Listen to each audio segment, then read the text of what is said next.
It's Russell back with Gwinnett Lawns in beautiful and getting ready to rain Atlanta, Georgia. Today is Sunday, April 17th. It is Easter Sunday, and we just are celebrating the resurrection of Jesus from his death of 3 days after being on the cross, paying for yours and my sins. And we just can't thank Jesus enough for validating everything that he did while he was on this earth. Today's video, I'm going to do a we'll call it a 52-hour update and review on the 2021 48-inch Hustler Trimstar. This is the second Trimstar I have had. The other one I had was a 2019 54-inch Trimstar, which my friend is still using, and it has been completely trouble-free. And I have to go over a list of the problems I've had with this machine, and it's rather quite extensive. Zip, nothing. So just so you guys can get a look of the mower, it's really super dirty. It rained a couple days and got a bunch of mud splashed on it. But for those that haven't seen, I've got a mount where I take my 2620 with the Edge It Pro on here, take it with me when I'm servicing the lawns. And I've got to tell you guys something. I changed up a little bit about how I do stuff. I'll cut the front yard, then I'll cut the backyard. And since I don't have to go back to the truck to go get the trimmer, it is saving 4, 5, 6 minutes on every single job. Now you add that up over the course of a whole season, and that's a pretty significant savings. I was going to try to figure out a way to mount the blower on here, but it's just too heavy, and it's too the 9010T is just too heavy, and it's too bulbous for me to be able to do that.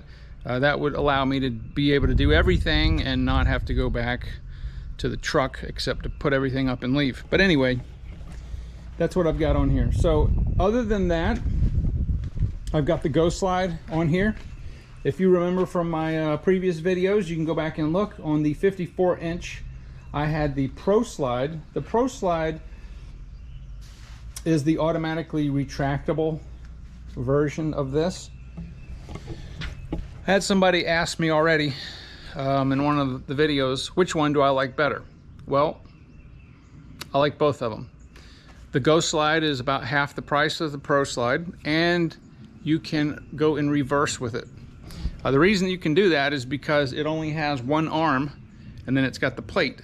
So if you go backwards, it's not going to try to retract up.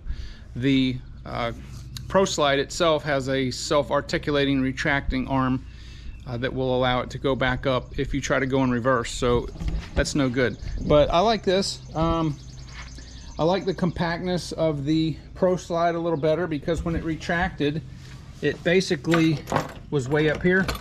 But you know, I made it work, and this works just fine. Now I will tell you, I have smacked my shin into the edge of this more than a few times. I have to be careful, but I really like it. Would I buy another Go Slide? Absolutely. They're both good. They're both good. Then, of course, the other thing that I did to the mower is I've got the Green Guard chute blocker on here. This is the motorized chute blocker, and this thing is phenomenal. I use this probably several hundred times a day. I'm hitting this button.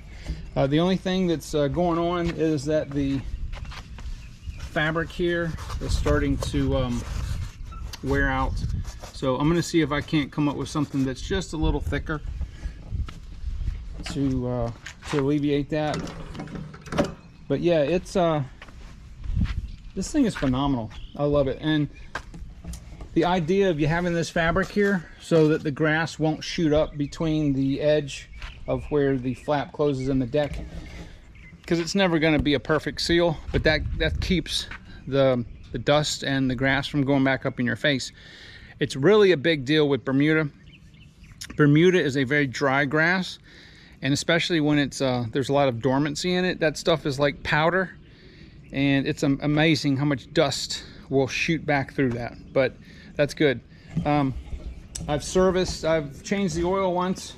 I will be doing the transmission, the 2 hydro transmissions, changing the oil on that, and that's it. Oil filter gets done, the oil and filter and the engine get done now every 100 hours, and they say to do the hydro gear every I think it's 200 hours, but I usually do that every 100 hours.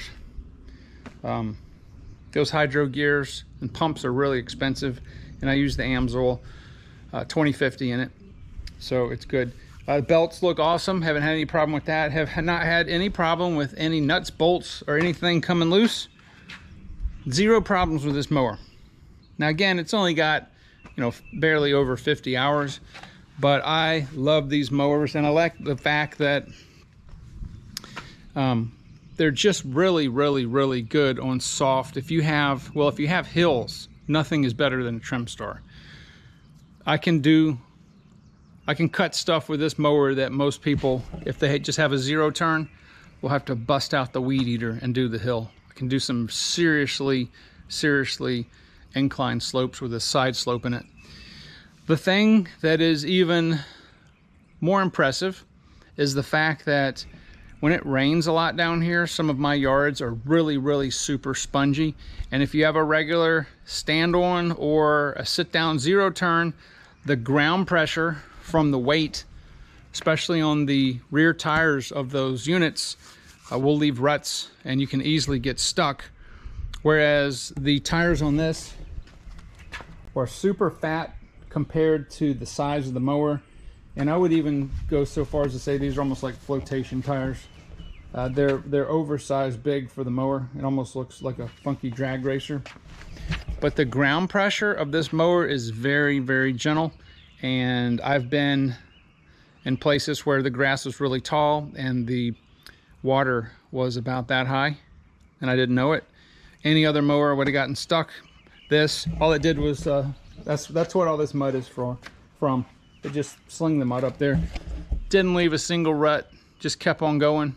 And I was on the Go Slide too. So, but yeah, it's a phenomenal mower. If I had a need for 2 of these, 10 of these, 15 of these, I would run all Trimstars. The only downside is the fact that it is a walk behind. It is a very long mower. Now it fills the space up in the Chevy completely. Now if you notice, there's no box truck here anymore because it's sold. I sold that to a guy that had multiple mowers, and he needed it more than I did. I just don't need that big box truck.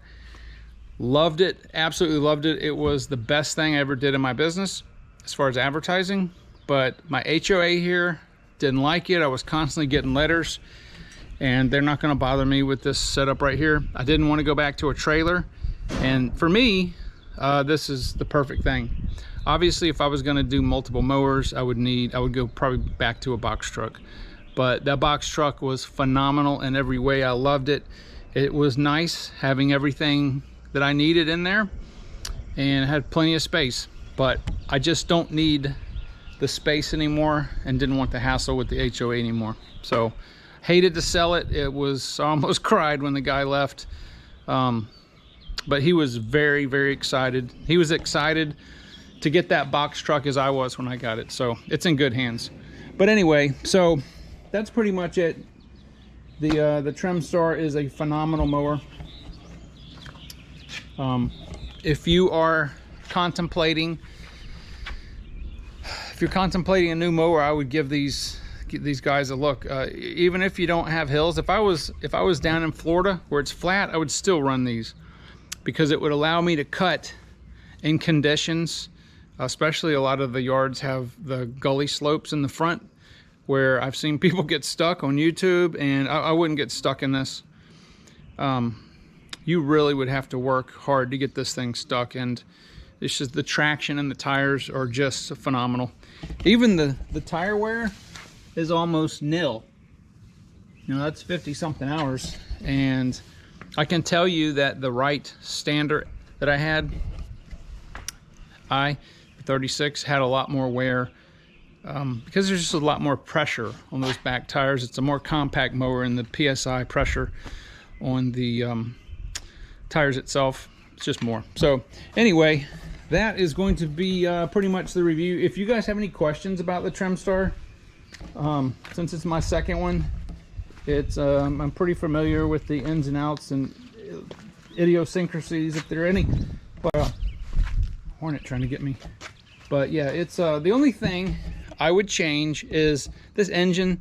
I would put the I think it's the FS 691, the 23 horsepower engine. This is the 18.5. I had the 23 horsepower on the 54 inch, and it was, I can tell the difference in what, about 5 horsepower. It's considerably more.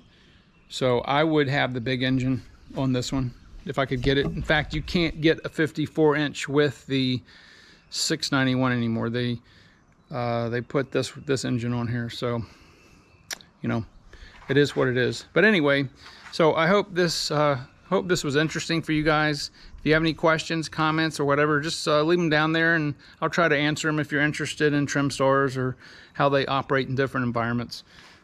They cut phenomenal. The decks almost never ever get clogged. In fact, I'll say this one thing and then we'll close.